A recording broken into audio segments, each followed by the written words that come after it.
Good evening, everybody. My name is Elizabeth Peterson. I'm the director of the museum here at Oglethorpe, which basically means, chief cook, bottle washer, do whatever needs to be done to get the shows up and out.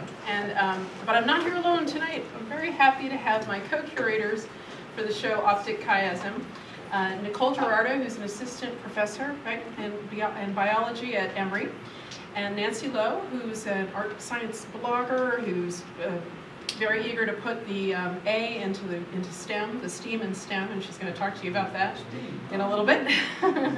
So we just wanted to, all three of us, say hello and have a little bit of an introduction and talk about what we did here. Which one of you wants to start with that? Start. So as a scientist, I actually see a lot of connections between art and science, and both are about exploring and understanding the world around us. We just use different media to do that. And so through this interest, when the Atlanta Science Festival was starting and people were thinking about ideas, this was something that really we wanted to bring into it as a major part of the Atlanta Science Festival. And you'll see that there's many events that involve some component of art and science. And here, we really sort of use the blind sight exhibit, which was already happening, to think about how we could have an exhibit that explored vision in a number of contexts, both the beautiful images that scientists take that depict and allow them to understand disease and how vision works, to art both by artists who suffer vision impairment and who explore sort of concepts of vision. We were also really fortunate to have a really strong medical illustration program here in Georgia that contributed a number of pieces that are in the hallway that use all kinds of media to depict different medical illustrations that are used in their classrooms and by physicians to understand disease and how you should treat those diseases. So thank you very much for coming, and I hope that you enjoy it. It's been a wonderful process to work with a diverse group of people to bring this exhibit together. Yeah.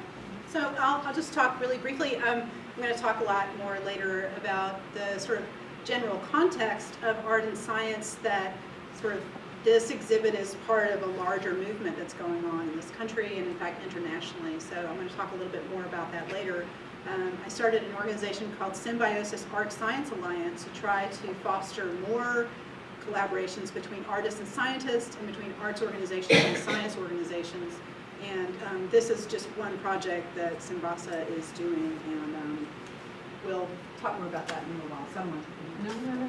I just want to mention too, this connection, art and science, it was kind of seamless, the way the three of us came together. And I know you two had worked together before, but I was an unknown quantity, and we met Bill Shropshire, our own former provost, the chair of the museum advisory board, put us in touch with Mark Merlin of the Science Tavern, Art Science, that was funny slip, the Science Tavern. And then we just started to kind of, what each one of us needed to do in the context of the show fell into place seamlessly. So I think that kind of speaks volumes for the connection between the arts and the sciences. It was fun. Yeah, it was a really nice working process. Right. Really enjoyed it. Hope that it'll happen again next year. Yeah, absolutely. All right, thanks guys. So I just want to reiterate that we are doing this with the inaugural Atlanta Science Festival, which is continuing through the 29th. And we're excited to be in on the ground level of that and very grateful for the funding. We're also very grateful for the Center for the Visually Impaired, who brought us the show Blind Sight, for the inspiration and for their support as well. And I apologize to those of you who are getting this late afternoon sun. It should go down in just a bit. Spotlights. It's the lights too. The spotlight is getting you? Yes. No. This one is facing this right here. Oh, okay. Well, it'll soon come down. I don't know if we can. This one is not facing toward you, so I think it's just now I've just blinded myself. Ironic. I've lost my vision. I was just saying to someone before we started that in graduate school I had floaters and ocular migraines all the time. So it would be ironic to lose your vision as you're working on the show about vision. Let's see. So I'm taking a little bit of a departure as an introduction. We've got a whole series of lectures. We've got Nancy talking about STEAM, putting the art into STEM. I'm going to be talking about disability and vision and creativity in the museum context. But we also have many other discussions happening every Wednesday night, so I hope you can make those. The Making of Blindsight, Billy Howard and Lori Schock talking about their experience of creating that show is the next. Artist Insight with Marcia Cohen is here tonight, thanks so much, whose incredible work is on view here and in the center gallery. Dr. Sidney Perkowitz, who is a professor emeritus of physics at Emory and an incredible art and science writer, is coming. Our own Michael Rulison, Dr. Rulison, who's a professor of physics here at OU. And Mr. Alan Eddy, who's also here tonight, who's going to be talking about what it's like to be an artist who loses vision, regains it to a certain degree, and continues to paint in the dark. Okay, so visions, a look at creativity and disability. This topic is extremely important to me.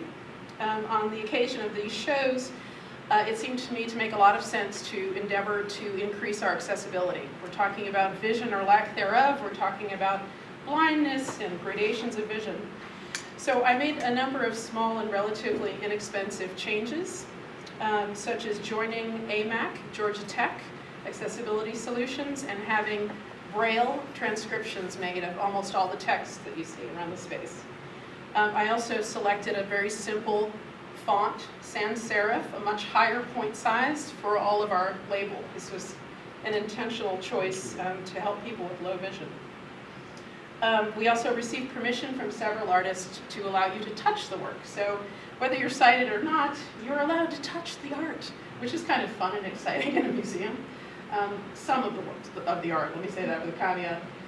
This beautiful piece by Ken Katara is a poem, an Octavio Paz poem, in both Spanish in Braille and English in Braille. So there are many Braille pieces that you can touch around the room. With the Blindsight show, which is in the Rubin Gallery, the text panels also have a QR code, which lead to an audio tour. We also have an acoustic guide, so there are many different ways that you can access the information. And thanks to our terrific media department, staff and students, we also have a website that's very easy to navigate, high contrast, again with the idea in mind of particularly being helpful to people with low vision or blindness. As part of the Academic Success Center here, we have a Disability Service Coordinator, Mark Gross. And Mark has, I believe he's relatively new to campus, but he's made some important changes. You know, this building was built in the early 1900s. And it's very difficult to come into ADA compliance and try to really make it accessible. But what we realized was that we had our accessible area in the front of the building didn't even have a button to allow someone in wheelchair access with a low amount of effort. So Mark was the one who advocated for that. Mark improved the lift. Mark advocated that the brand new beautiful student center have not a tiny step that everyone, whether sighted or not, would trip over as they came into it, but created a grade so people could come in. So he's made some really not expensive but important changes, which go a long way to being accommodating to everyone. Next.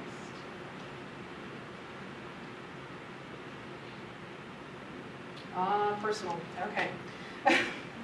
I don't usually show family slides when I talk at my own job, but this is extremely personal to me. I've had a long interest in accessibility and disability studies. At the Museum of Modern Art in New York, I was part of the Internal Access Committee. I studied American Sign Language while I was in New York at LaGuardia. I've learned about deaf culture. In Connecticut, I was part of the statewide advisory committee for disability in the arts. And as I said, it's personal. That's a photo of me with my mother, who had an 85% hearing loss from the time she was about 18 or 19. And I'm also the mother of a 7-year-old who has multiple disabilities as the result of a schizencephaly, a missing channel in the left hemisphere of his brain, which resulted in cerebral palsy, epilepsy, impulse control issues, and developmental delays. My partner Jean is the primary with Sam, and it is intensive work. So I grew up with a disabled parent, and I have a disabled child, and I live with it daily. And I have a real advocacy and interest in integration and education and access for people, bringing people who are disabled to the center. I also really see, and I don't want to sound Pollyanna here, how a loss in one area can lead to a strength in another. And I don't mean that someone who has lost their vision suddenly becomes a savant. What I'm trying to say is that you speak to your strengths, and you really do tap into other strengths when you realize you have a weakness. The brain is remarkably adaptable, and I've seen that with my own child with early intervention. This is a child who shouldn't be able to speak, who does nonstop. So it's impractical for me to separate the personal from the professional. As I was prepping to talk about this, I realized I couldn't omit this information to you.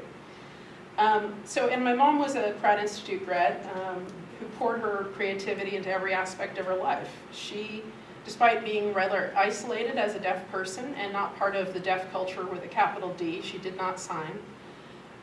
She had a lot of creativity and an incredible visual acuity that I've talked to Bill about, with a color memory akin to perfect pitch. I don't understand that or know where that comes from, but it was kind of amazing. And my little son is the hardest working kindergartner at Morningside Elementary and has a great affinity for music. So we all speak to our strengths. Next. It's enough about the personal. All right, but it does lead me to this. In learning about my own child's condition, I had a front row seat to neuroscience, and I am not a scientist, but I had to learn about it. In reviewing his MRI and trying to understand what a schizencephaly is, how things would present themselves, what I could expect, it made me start to learn about the brain and how we perceive, and that is what this whole show is about. Looking at the theory of multiple intelligences, which I'm sure a lot of you have heard of before, something that was put forth by a psychologist and professor of neuroscience at Harvard, Dr. Howard Gardner, in the early 80s, is a model that I think we still look at today, I sure hope so, of recognizing all of the many different ways we can learn. Montessori has a kind of a approach like that for children, and as I understand it, Maria Montessori, her initial research was not with children who were in private school who were extraordinarily gifted, which is where you normally see Montessori. It was for children who had problems, who had disabilities and difficulties in learning, and trying to tap into how they could learn and where they could find their strength. So according to Gardner, we have 8 or 9 different sorts of intelligences, and for those of you who might be low vision here, I'll read them. They're musical or music smart, body or kinesthetic, interpersonal or people smart, verbal or linguistic, so understanding words, logical or mathematical, nature smart or naturalistic, intrapersonal, understanding oneself, and visual or spatial, which is pretty much where I live, or picture smart. So there are many different ways you can approach people in teaching and education. All right, I had fun putting this together. So what do Mary Cassatt, and again, for those of you who may not be able to see this, we've got an image of self-portrait of Mary Cassatt, a album cover with Stevie Wonder, a photograph of Frida Kahlo lying in bed painting, Ludwig van Beethoven composing, and Dale Chihuly, the glass artist, with his assistants blowing glass. So they, Chuck Close, Itzhak Perlman, Edgar Degas, Claude Monet, what do they all have in common besides being renowned visual artists and musicians? They're all disabled. In the past, disability had been often defined as a physical or mental handicap that prevents a person from really living a full or normal life or holding a gainful job, and that's an important distinction. Another definition was that it would be a handicap or disadvantage that makes achievement unusually difficult. However, there are people across the world who thrive despite difficulties like this, and we'll see soon that the definition, according to the World Health Organization, has really shifted. Next. All right, and again, for those who might not see this, it says creativity and disability. There's a photograph of Chuck Close on the left painting, and then another of him on the right in his studio. He's in the left image, he's painting with a brace on his hand, bracing against his other hand with the paintbrush actually wrapped into his fingers. And in the right side, He's got a huge painting, like he usually works, very large, right? A self-portrait that is mounted to the wall at an angle so that he can work from his wheelchair. So in 1988, Chuck Close, who had already gained a lot of renown, he became disabled due to a stroke that left him paralyzed from the neck down, but he gained mobility, enough mobility with his right hand to continue to produce these amazing large works of art. And he also, by that time, was established. We must acknowledge he was established and therefore had some means and could have a whole studio of people to assist him as well. So as I said, in 2011, the World Health Organization, along with the World Bank, produced the very first ever World Report on Disability. And it asserted that there are at least 1 billion people worldwide who are living with disability, which there's estimate is approximately 15% of the population. In the context of that report, they changed the official definition of disability and referred to it at least once as a, quote, mainstream experience of being human. I think that's a very important thing and pretty much the crux of what I'm trying to say tonight. Mainstream experience of being human. So in doing so, they acknowledge we may all experience either temporary or permanent disability. Next. This says, who me, disabled, and there's a oil on canvas of a woman with Down syndrome who's got her head wrapped with a towel and she's wearing a swimsuit and looking very proud and off to the distance. So if we're lucky, and I really believe this, if we're lucky, we're all going to be disabled someday. And I don't mean to sound like an idiot here, and I'm not wishing misfortune on anybody, but really just voicing the obvious that we heard in the quote from the World Health Organization, that perfect, absolutely perfect health is impossible to maintain. It's not going to happen. And all of us, pretty much all of us, do want to live to be a ripe old age, so if we stick around eventually, we will be either temporarily or permanently disabled, everybody here. It's just the truth. So if we look at US statistics on disability, I was looking at a survey through Cornell, again in 2011, the American Community Survey, indicated the US disability rate for people who are working age, that would be about 21 to 64, non-institutionalized, was 10%, and the rate in the state of Georgia was a little higher, it was about 11%.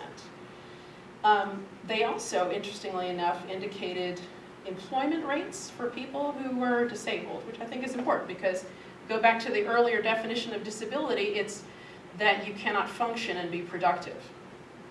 So it's not just a physical or mental or emotional handicap, it's being part of the fabric of society, right?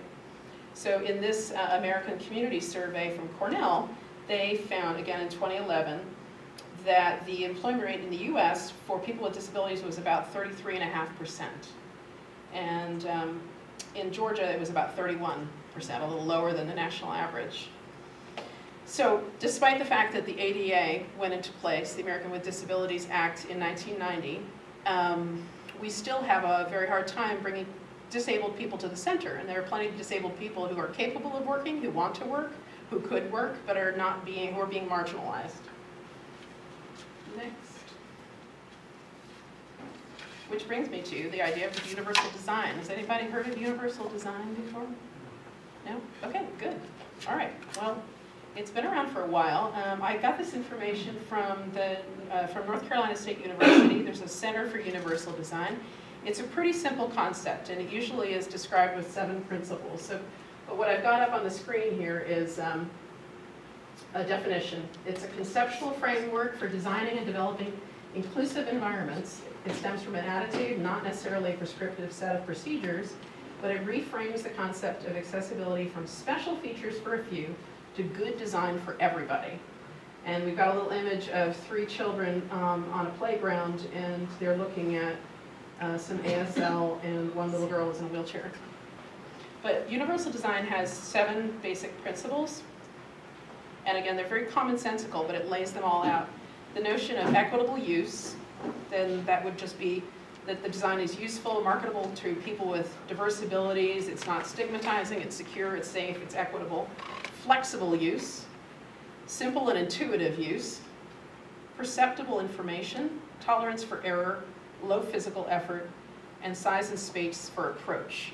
And this is, again, this is universal design for playgrounds, for museum spaces, for small businesses, for a mom and pop deli, for whatever. It's the design. It's a design theory that you would not have to redesign in order to accommodate. It's accommodating for everyone. It's all inclusive. So ultimately, it should save a lot of money. Next. Okay, so I mentioned the ADA, and sometimes folks, I don't know if there's some students here today, don't realize that it's very recent. It was only 1990. It was the elder President Bush who signed that into law, and it was in July 26, 1990.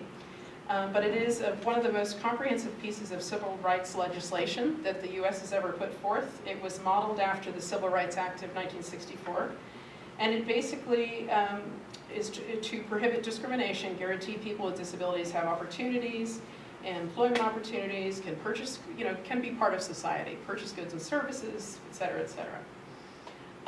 There are 4 real aspects to it. There's the law itself.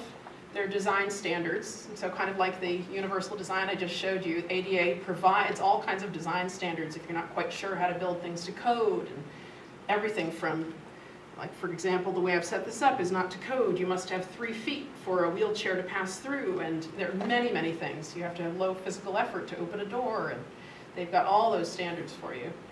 They can also give you technical assistance and materials, and they're involved in enforcement. So if someone is not in compliance and someone else blows the whistle, they will deal with the legislation and legal issues and ramifications.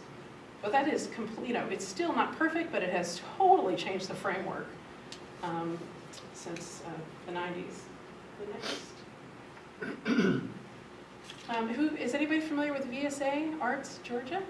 Yay! I would think you guys were, right? So VSA is an amazing international organization about arts, education, and disability. So now we're getting back into the heart of the story here, creativity and disability. It was founded in 1974 by President Kennedy's sister, Jean Kennedy Smith, who was also the U.S. ambassador to Ireland. And VSA was originally, it stood for Very Special Artist. I think they kind of changed it and morphed it. But the purpose of it was to provide people of all ages living with disabilities the opportunity to learn through, participate, and enjoy the arts. And there are now today affiliates of VSA in just about every state in the nation, including here in Georgia. This is a very nice gallery that they have on Armour Drive at VSA. And what's I going to tell you? Oh, VSA Arts, I learned, has had, long before they were officially affiliated with VSA in Washington, they were called hospital audiences, and they were also, oddly enough, founded in 1974. So they changed and went through many different iterations, but eventually became an official partner of the organization in Washington. Through them, you can also, if you're interested, learn about the Abilities Expo, which travels all around the country, bringing out all kinds of interesting gadgets and new wheelchairs and new accessibility information. I believe one of them is going to be in 2015 in Atlanta, so it's coming up. AbilitiesExpo.com. Next. So talking about VSA brings me to a particular artist, Vito Bonanno, who I wanted to mention because, again, not trying to sound too Pollyanna, I do believe that if you've got a loss in one area, your mind is very adaptable and you may find a strength in another. I met this young man, I guess he's now in his late 20s, when I was in Connecticut working through young audiences, VSA Connecticut. And I met him through Margaret Bedell, who is an advocate for outsider artists. Vito is squarely on the autism spectrum disorder. He is a young fellow who's never going to be able to live entirely independently. There's a lot of issues socially and difficulty in navigating things that a lot of us would find completely simple, like transactions at the bank or something like that. But one thing he doesn't have that I'm very jealous of is writer's block or artist's block, not ever. So talk about, unleashing your creativity and your power. Autism spectrum disorder itself is the engine that drives Vito's art. And actually his hyper-focus, which happens to be on stoplights. You can see the shapes. Toilets. I mean, not that I love to have lots of images of toilets. Graffiti. He's very focused on all these things. And he has, like a lot of folks on the spectrum, he has tremendous capacity for those things that he focuses on. He will never forget a stoplight that he sees. He doesn't forget the detail of any conversation. So he takes all of that and focuses it into his work. And luckily, he also has a great system of people around him. He's got a terrific mom and stepfather and a lot of advocates and artist representation. So again, not to say that this disability, I'm sure I sound like I'm glorifying it. I'm just trying to say that with the right advocacy and support in place, you can do great things. Next. All right, putting people at the center. This is a painting by Riva, who she is herself as a disabled artist. She's living with spina bifida. And what you've got on the screen here is a painting of a woman named Rebecca Mascus, who is a scholar and activist who's from Germany. When this was painted, Rebecca was a Fulbright scholar at the University of Illinois in Chicago. And she also has something, let's see if I can pronounce this, called osteogenesis imperfecta. So she's got a form of dwarfism. Artists who depict others who are living with disabilities. That is an entirely different lecture that I could expand to a great length, but I wanted to just touch on it here. This contemporary painter, again, Riva, says, quote, "My work for the last 10 years has focused on an international community of artists, writers, performers, and scholars who are engaged in the formation of disability culture, a dedicated world of sharing communication across far-flung locations." So there is a kind of an undercurrent too, and I didn't mention this with Vito, but of people with ASD, with autism spectrum disorder, also people in the deaf culture, who are not really very interested in being marginalized at all and are thinking of themselves as having that kind of power and complete functionality. So I think Riva is one of those as well. Next.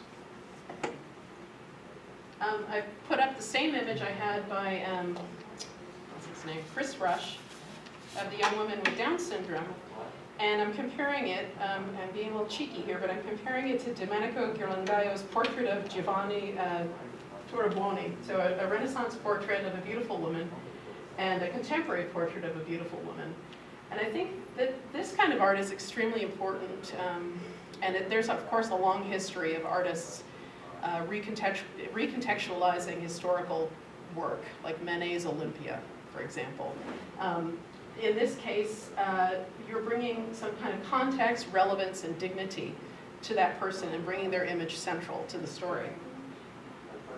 Next. Here again, beauty redefined. And what you see on the screen here, on the left is the Venus de Milo from the Louvre. And on the right is another marble, but this is by a contemporary artist,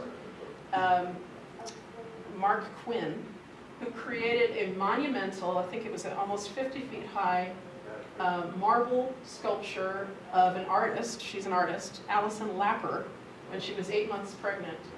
And Alison Lapper has, I'm not sure what the syndrome she has, but she was born without arms and with truncated legs, and there was a huge outcry. The public was extremely upset about this. Yet we revere the Venus de Milo, which is very similar, I think, of an attractive woman, armless, central to your vision. This one was very large and was in Trafalgar Square up until 2007. So I wanted to show this to you as well because I think people are afraid of disability, just like they're afraid of any kind of confrontation, whether it's racism, homophobia, disability, whatever they may be trying to edge away from and marginalizing and not seeing as the center. If you've got a 50-foot sculpture of a disabled pregnant woman in the middle of Trafalgar Square, you cannot dismiss it. You cannot dismiss it. You must confront it. So it's a notion of redefining beauty and I guess being a little bit in your face and confrontational, but really trying to just reframe and help people have permission to look, to understand, and not to be afraid, and to see the beauty. Next. And this is, again, another painting by Riva Lehrer on the left of a woman named Susan Nussbaum, who's in a wheelchair. And there's kind of an allegorical painting with images of, I believe she was in a car accident, so it's got images of what had happened to cause her disability. And on the right is a very famous painting by Picasso of Gertrude Stein. So both of them with a kind of a confrontation, and both with an asserting of a very strong personality. And Lehrer is borrowing a page out of Picasso's book to try to give this woman back her power and show her in a very sort of confrontational, assertive way. And I believe that's all I have. I wanted to show you, we can go to the last slide, which is the list of sources. A very, very quick overview of a number of things. So this felt a bit like a truncated version of 4 different talks, but I hope you got a kind of a sense of accessibility, the services that are out there, artists that are trying to do something bold. Voila.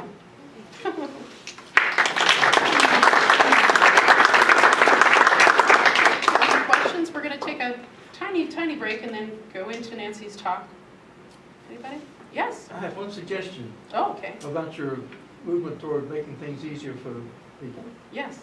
At least 2 of us in this room have color deficiency. Oh. You could be a big help to us in anything you print. Like, don't put yellow on gray, or mix colors that some of us simply cannot see what's written. Right. And it could be easily fixed by passing anything you do by someone who has a color deficiency. So the higher the contrast, that's better. The higher the these are wonderful. These are better. It's good, So- big black on white. But if you put red on green, we are going to have a hard time, Right. especially if it's small. We're Right. out of luck. Well, a larger point size like this, I think I need to do this from now on. I think that's I'm trying wonderful. to integrate these things, not just for this show, because it's about vision, but to continue. I can't promise I'll always have Braille transcription for everything. Well, Unless anybody wants to be a donor for Braille costs. I think it's no, a we can very do good that. idea to have things accessible, and I admire that. It's very good. We can do that. Anybody else? All right, you ready, Nancy? We'll switch you over. So